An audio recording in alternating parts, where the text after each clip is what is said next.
ke he o tua o langi mo mamani. Tapu ke aho eiki mo hamata pule. Tapu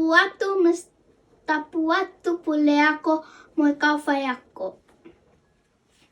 Si ingahi matua tau hi whanau. Kai ata ke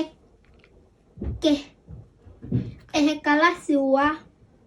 Ke whae atu a lotu ki he pongi pongini.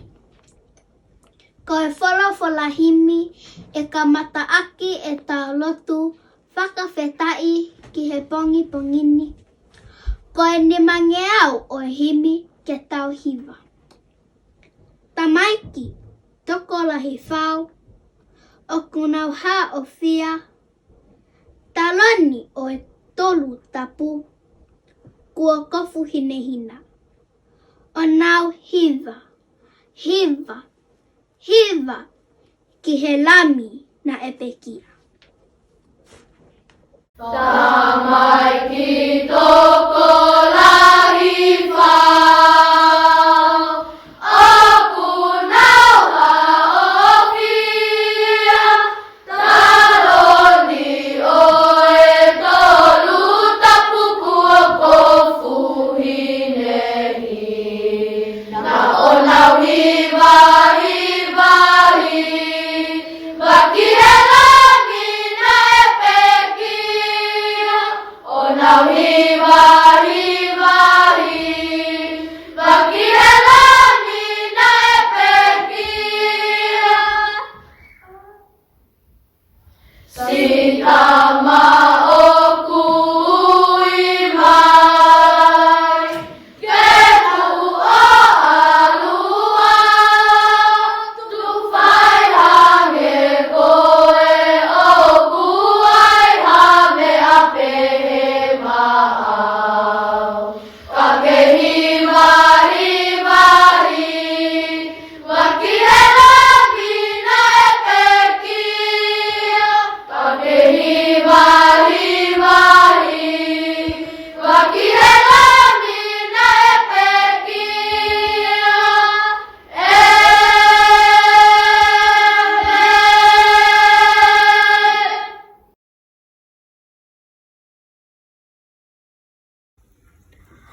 E whesova he ono vesi uruaki ki e tolu. Ai a teo lau. Ai whanau mo talango fua ki he mo matua ki e ki he ko hona totonu ia. Waka apa ki ho o tamai mo ho o whae he koe uluwaki whekawia oku iai hono tala o wha. Koe uhi ke lelei kia te koe uhi ke mo ui wholoa i he whanua. Malo a pito.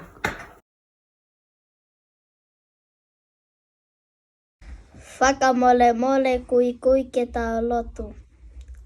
E o toa mafi o ku mau whakawhetai ko ho o whakainasi a kiki mātolu ai mana wā oi mo ui.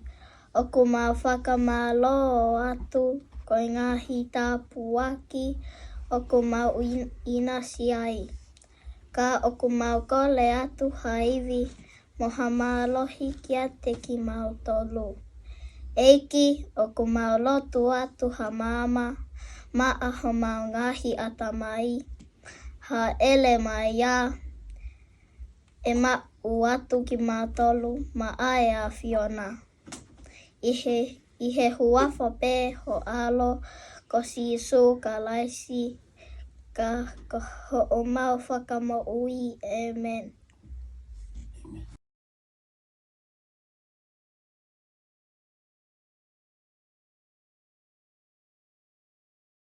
Ko hoku hingoa ko Leopoli ma he aho lelei lātu. Ko eku hau mei whale loa haapai. Ko eku tamai ko sione whono lātu o pukotala haapai. Ko eku whae ko mele langi lātu o whale loa haapai. Tapu ki he o tua. Tapu ki he sea o ku mea. Tapu ki he pule ako. Pea boe kau whai ako. Kai ata ke o lea ki he eku ka veiga. Koe mahu inga o ako. Ala whanau ke tau tokanga mua ki he ako. Ma ue mama ki hota whanua. Holongi ai si eta ngo mātua. Ka ko hai tene lau hota ka hau kuopau. Ka kumi ki he poto ke au ki he ngata anga. O tua motonga ko hota lau kau anga. Ke o ua ai apasia o tua mo talango fua. Kata bau ai baba o kutu uloa. O Iawe he toki modu ia a ki taua o kutu itala. He te tamau e ka hau fie fia. Pea ta i mali e ai mo e ka inga.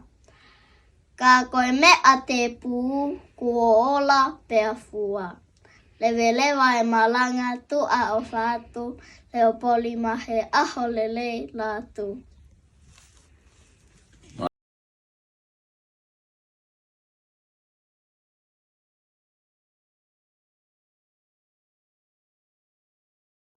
Tapu ki he o tua o langi mo mamani.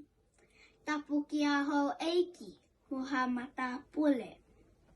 Tapu ki he kau whakamau. Tapu atu pule ako o Mr. Eseva mo kau whai ako. Si ingahi mātua tauhi whanau. Kai ata ke o kau atu he pue oi aho. Ko Elizabeth si Joey tau e langi te sina mawhile o au.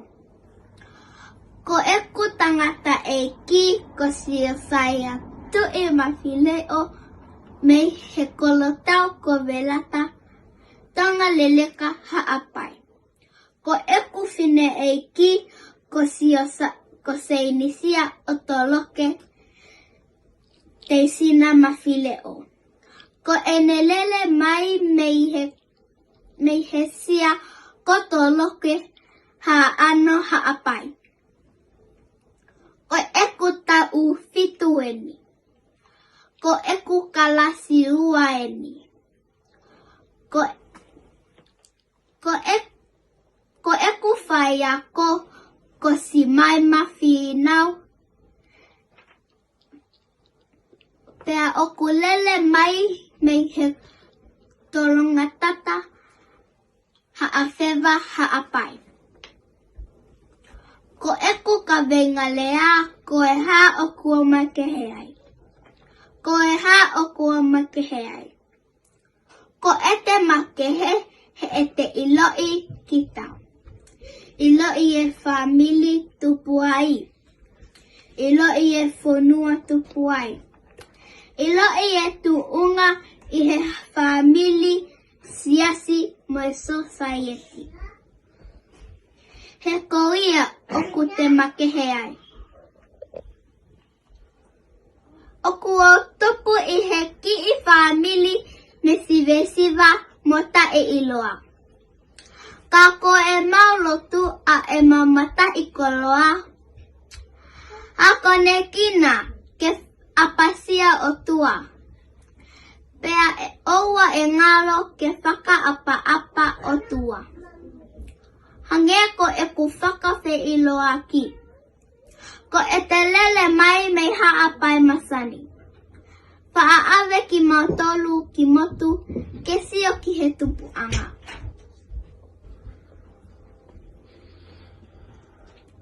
Iai pe tā puaki o e omi mei motu. He whai whakapoto he mea kotoa o tatau waipe he masiva mo e whai ngā malie. Seuke, hono mea toko ni, koe momona o oseni. O taika pongi pongi, lo ika ho ata, tunuika ki he tō aila a. Mo oni pē a e tau lea tonga, ua ka ika, sio pē ki motu. Ka pau oku ke vei ua, tata alo ki motu, kau tahi ki he vai a.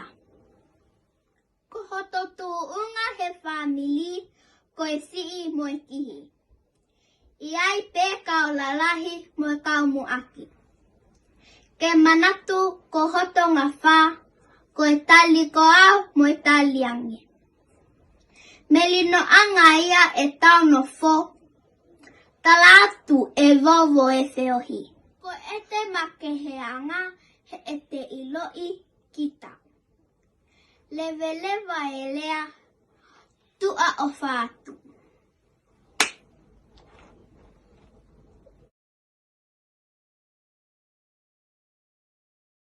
Maaloe lele, ko hoku hingoa, ko vai moana tau mapa koula I Saione Saipaia. Ko hoku ta uono eni, ko e ki ita ahine tonga au. O kua poto he lea whakatonga, mo e lea whakapalangi. O kua wako he api ako satoni pāka, hala waene mangere. O kua nofo pē mo e kuongo mātu a, mo hoku ki I whamili. Ko e hingoa e ku whae ko milika ki ole. Ko enelele mai mei I he funga a fitu mo la ke pahoro peka. Ko e hingoa e kuta mai ko whina Saipaia. Ko enelele mai mei he vai ko lele a lulu mei masila mea. Malo au pito o whātu.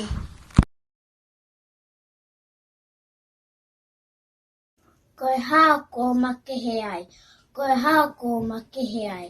Māloe lele, ko hoku hingoa ko Viola tatafu. O kua o ta o fitu eni, ko e ki ita ahine tonga. O kua o poto he lea whakatonga, mo e lea whakapālangi.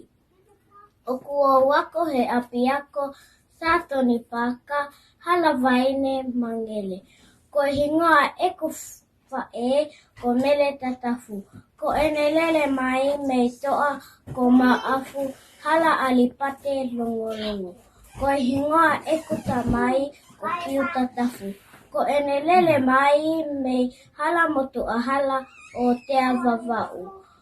Ko hoku tau mua ki he kahau o kuo hoko ko toketa ke o tokoni ki he kakae o kupuke mo e kakae ko tā pē mo hoku whamili malo au pito.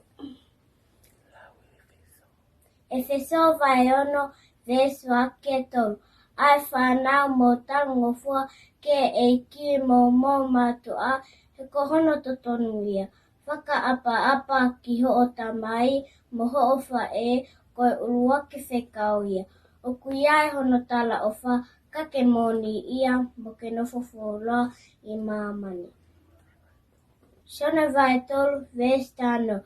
Hina ofa pehe ai tak mamani kwa na whaki honal fo peta na pu koe hi kwak ta peta tai kia tia kwa na aka mamu ui taingata.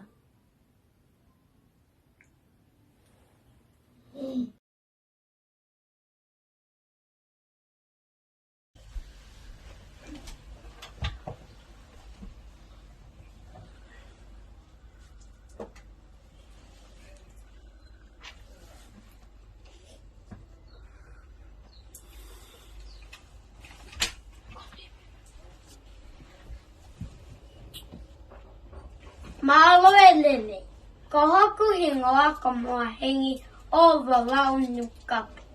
Ko hoku ta uono heni, ko e ki tamasi tonga. O kua poto he lea whakatonga, mo lea whakapālangi. O kua ako he api ako, sātoni pāka hala paine mangene. O kua nofo pemo e kuongo matu a mo hoku ki whamili. Ko ingoa e ku whae ko whakawana ni kapu. Ko ene lele mai mei mei alo i talau esi ko elenoa funga mapitoa ahi o lakai a hau tongata. Ko hingoa eku tamai ko kel kole nuka. Ko enelele mai me kilgi te fua se ole puha pe he loloa halai walu wawa ulahi.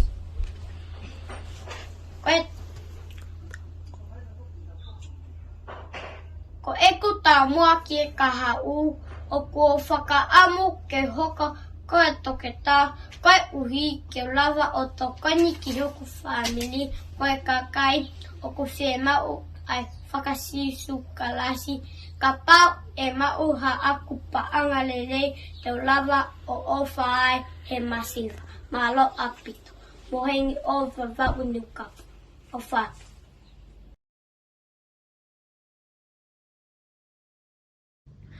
Koe haa kua makehe ai, koe haa kua makehe ai.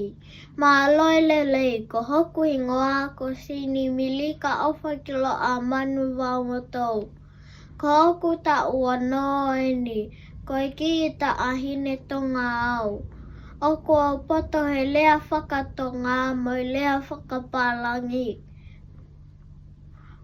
O kua ako he api ako sātoni pāka, halawai ne mangele. Oku au nofo pe mo eku ongo mātua, mo hoku ki I whamili.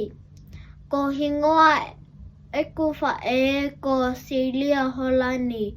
Ko ene lele mai mei sia ko veiongo mei kolomotua.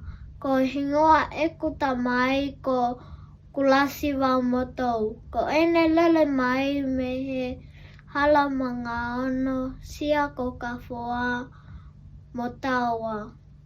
Io mo oni ai lau ai poto ngauhi au ko a whetu ngingila. Pea whiewhia ai hoku whamili pe he ke kakai heke. Ko eku tau mua ki e kaha u ke au hoko koha polisi.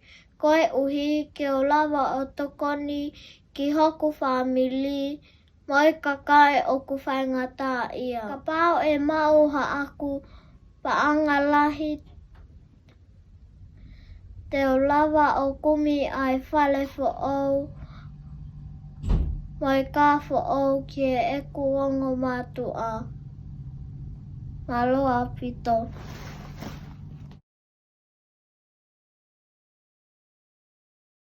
Whakawhetai e ngaue, whakamalo atu homo mea mai ki he polo kalama a iuniti si aua he ahoni mei he loki lima.